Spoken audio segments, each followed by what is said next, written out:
दोस्तों, क्या हाल चाल है। अगर आपने भारत और इंग्लैंड के पहले टेस्ट मैच का दूसरा दिन देखा और खुशी से झूम उठे तो भाई साहब वीडियो को लाइक कर दो, बिल्कुल भी मत भूलना।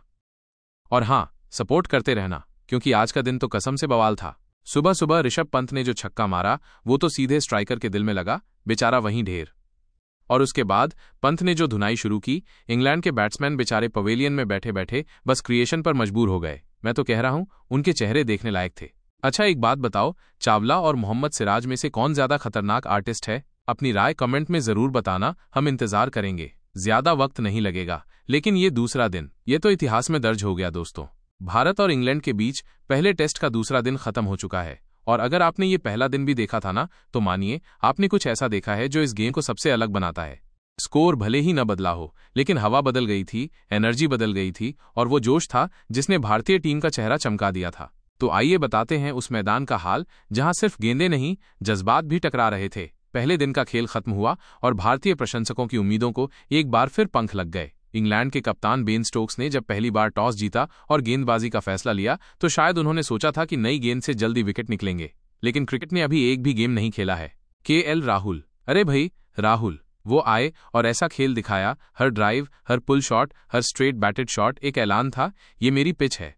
और जब उन्होंने अपना शतक पूरा किया, पूरी 101 तूफानी पारी, तो मैदान में सिर्फ दर्शकों की आवाजें नहीं गूंज रही थीं, भारतीय गौरव का जज्बा भी गूंज रहा था। दूसरी तरफ एल राहुल ने भी एक अनुभवी खिलाड़ी की तरह 42 रन की जुझारू पारी खेली। काश शतक तक जाते। सुदर्शन दुर्भाग्यवश बिना खाता खोले ही लौट गए। एक ठोस सी गेंद, एक गलत शॉट और एक छूटा हुआ कैच। बेन स्टोक्स ने खुद को ही टिकट कटवाई। उन्हें तो वापस पवेलियन भेजना ही था। अब तक भारत के 3 विकेट गिरे थे और स्कोरबोर्ड पर चमक रहे थे 300 से ऊपर रन।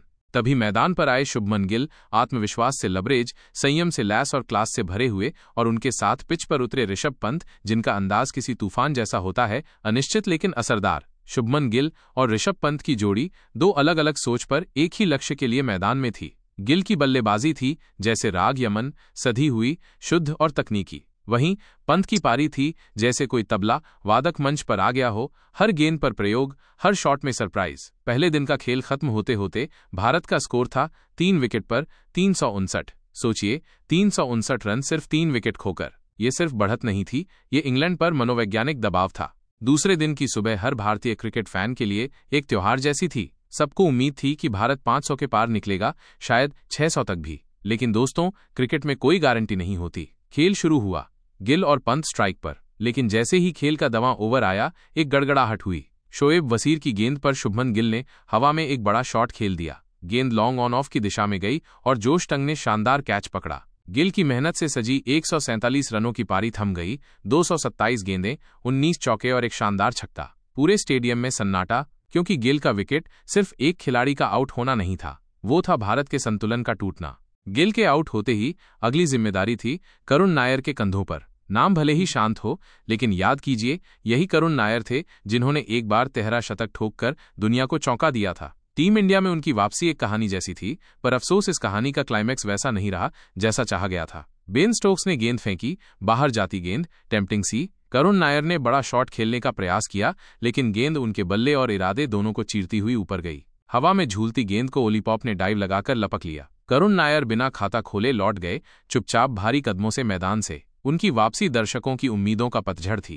अब भारत के पास 5 विकेट रह गए थे और स्कोर था 447 रन। ऋषभ पंत अब एक युद्ध में अकेले योद्धा थे, लेकिन वो पंत हैं, जब वो बल्ला उठाते हैं तो मैदान चुप नहीं बैठता। हर गेंद को गिन गिन कर जवाब देना उनकी फितरत नहीं, वो हर गेंद पर सवाल उठाते हैं और जवाब उन्हें शॉट्स से मिलते हैं। उन्होंने एक तरफ से चौकों की बौछार कर दी। Sweep, reverse sweep, scoop, drive, ऐसा कोई शॉट नहीं जो पंत ने न खेला हो। गेंदबाज परेशान, फील्डर भटकते और दर्शक पागल। उनके बल्ले से निकल रहे थे 134 रन, 12 चौकों और 6 गगनचुंबी छक्कों के साथ। रविंद्र जडेजा उनके साथ खड़े थे और साझेदारी बनती दिख रही थी। लेकिन तभी एक बार फिर इंग्लैंड की रणनीति काम आई। जोश टंग ने एक तेज शॉट बॉल डाली। पंत ने उसे मिड विकेट की ओर घुमाना चाहा, लेकिन गेंद सीधे फील्डर के हाथ में। पूरे स्टेडियम में एक पल को शांति थी और फिर तालियां, क्योंकि पंत ने सिर्फ रन नहीं, जज्बा दिया था उस पारी को।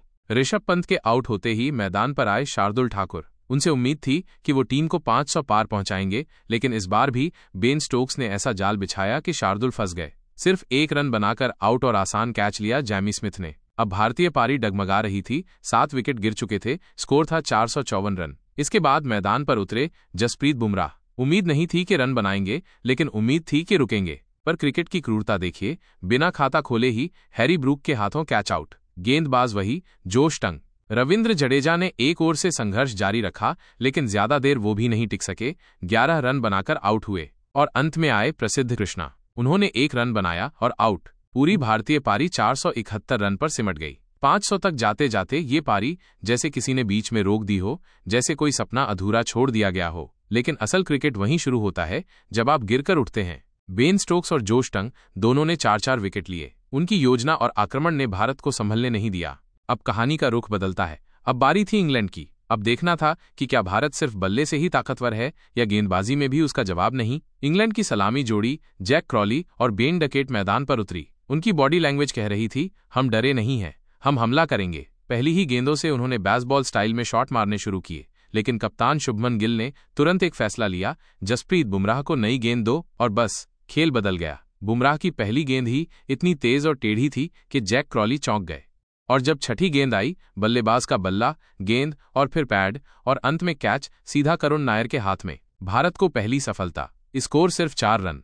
पहला विकेट जल्दी गिरने के बावजूद इंग्लैंड की टीम बिखरी नहीं। अब क्रीज पर थे 2 नए सिपाही, बेन डकेट और ओली पॉप। इन दोनों ने मानो एक समझ बनाई थी, अगर भारत हम पर हावी होगा तो हम 2 कदम आगे बढ़ेंगे। जसप्रीत बुमराह ने अपनी स्पीड और सटीकता से परेशान करने की कोशिश की, लेकिन डकेट के फ्लिक शॉट्स और पॉप की ड्राइव्स ने गेंद को सीमा पार पहुंचाया। बार बार बॉलिंग में तब बदलाव लाया गया। मोहम्मद सिराज को लगाया गया। सिराज ने अपनी बाउंसर से डराया, पर विकेट नहीं निकाल सके। इसके बाद आए प्रसिद्ध कृष्णा, जो तेजी तो लाए पर इंग्लिश बल्लेबाजों को बांध नहीं पाए। जैसे जैसे टी ब्रेक करीब आया, रन गति भी बढ़ती रही। डकेट 53 रन पर और ओली पॉप 48 रन पर पहुंच चुके थे। दोनों बल्लेबाज न सिर्फ टिके हुए थे, बल्कि भारतीय गेंदबाजों पर मानसिक दबाव भी बना चुके थे। टी ब्रेक तक इंग्लैंड का स्कोर था 1 विकेट पर 107 रन। अब सवाल ये था, माइनस क्या ब्रेक के बाद भारत वापसी करेगा? ब्रेक के बाद शुभमन गिल और कोच गौतम गंभीर ने नई रणनीति अपनाई। अब मैदान पर उतरे रविंद्र जडेजा और शार्दुल ठाकुर। एक तरफ स्पिन का जाल, दूसरी ओर स्विंग और स्लोअर गेंदों का धोखा। जडेजा ने तेजी से स्पिन डाली, टाइट लाइन और लेंथ के साथ। पहले 3 ओवरों में उन्होंने रन बहने नहीं दिए। दर्शकों की नजरें अब गेंद पर थी, लेकिन दोस्तों, इंग्लैंड की टीम को रोकने का काम अब बस एक ही गेंदबाज करता हुआ नजर आ रहा था, और वो थे जसप्रीत बुमराह। टी ब्रेक के बाद जब बेन डकेट और ओली पॉप फिर से बल्लेबाजी के लिए मैदान में लौटे, तो कप्तान शुभमन गिल ने वो फैसला लिया जो इतिहास में दर्ज हो गया। उन्होंने किसी और गेंदबाज की तरफ नहीं देखा, गेंद सीधी बुमराह को थमा दी, क्योंकि ये जोड़ी अब 122 रन की साझेदारी बना चुकी थी और इस जोड़ी को तोड़ना अब भारत की जरूरत नहीं, मजबूरी बन चुकी थी। तो दोस्तों, बुमराह लेकर आए अपना 29वां ओवर और यहीं से शुरू हुआ एक नया अध्याय। पहली गेंद फुल लेंथ, जैसे वार्म अप हो रहा हो। दूसरी गेंद शॉर्ट पिच, थोड़ा छेड़ने वाला अंदाज। और तीसरी गेंद तो जैसे किसी शिल्पकार की कला थी, एक सटीक यॉर्कर, इतनी पेनी, इतनी सटीक कि बेन डकेट की आंखें भी धोखा खा गईं। गेंद सीधे पैड और स्टंप्स की बीच की जगह से गुजरी और गिल्लियां बिखर गईं। पूरा स्टेडियम झूम उठा। बुमराह ने जो किया वो सिर्फ 1 विकेट नहीं था, वो था भारत की वापसी का बिगुल। बेन डकेट ने 96 गेंदों में 9 चौकों की मदद से 62 रन बनाए, लेकिन इस गेंद पर उनका कोई जवाब नहीं था। इस विकेट के बाद इंग्लैंड का स्कोर था 126 पर 2 विकेट। पहला झटका सिर्फ 4 रन पर लगा था, लेकिन ये दूसरा झटका बहुत बड़ा था और मनोवैज्ञानिक भी। इंग्लैंड अभी भी भारत से 345 रन पीछे था और अब गेंदबाजों के चेहरे पर आत्मविश्वास लौट आया था। अब ओली पॉप का साथ निभाने मैदान पर आए जो रूट, एक नाम जो इंग्लैंड की बल्लेबाजी का स्तंभ माना जाता है। दोनों खिलाड़ियों ने मिलकर पारी को दोबारा संभालने की कोशिश की, लेकिन बुमराह, वो तो जैसे किसी और ही जोन में थे। उनकी हर गेंद में धार थी, हर बॉल पर फील्डरों की हलचल थी। दूसरी ओर से मोहम्मद सिराज भी पूरी ताकत से गेंदबाजी कर रहे थे। हालांकि उनकी लाइन और लेंथ कुछ ओवरों में डगमगाई, पर वो दबाव बनाए हुए थे। बुमराह लगातार शॉर्ट गेंद और स्लोअर डिलीवरी का मिश्रण डाल रहे थे, जिससे बल्लेबाज खुलकर शॉट नहीं खेल पा रहे थे। जैसे जैसे दिन ढल रहा था, भारत की रणनीति और धार तेज होती जा रही थी। ओली पॉप अब 80 रन के करीब पहुंच चुके थे और रूट भी धीरे धीरे टिक रहे थे, लेकिन भारतीय गेंदबाजों ने रन गति को धीमा कर दिया था। दूसरे दिन के खेल की समाप्ति तक इंग्लैंड की टीम करीब 200 रन तक पहुंची, लेकिन 3 विकेट पहले ही गिर चुके थे। भारत ने धीरे धीरे मैच में पकड़ बनानी शुरू कर दी थी। अब तीसरे दिन का इंतजार हर भारतीय फैन कर रहा है। टीम इंडिया की नजरें इस पर हैं कि वो इंग्लैंड को जल्द से जल्द ऑल आउट करे और फिर एक बड़ा लीड लेकर मैच को अपने नाम करे। दूसरे दिन के अंत में सिर्फ 1 विकेट नहीं था, उनका नाम था एक वापसी, एक संदेश और एक चिंगारी जो तीसरे दिन का शो बन सकती है। अब बताएं दोस्तों, आज के इस प्लास्टिक ऑफर के लिए आप 10 में से कितने नंबर देंगे? नीचे कमेंट करें और बताएं कि आपको कौन सी जानकारी पसंद आई। अगर वीडियो पसंद आया हो तो लाइक जरूर करें और अगर चैनल पर पहली बार आए हैं तो सब्सक्राइब करके बेल आइकन जरूर दबाएं। जय हिंद।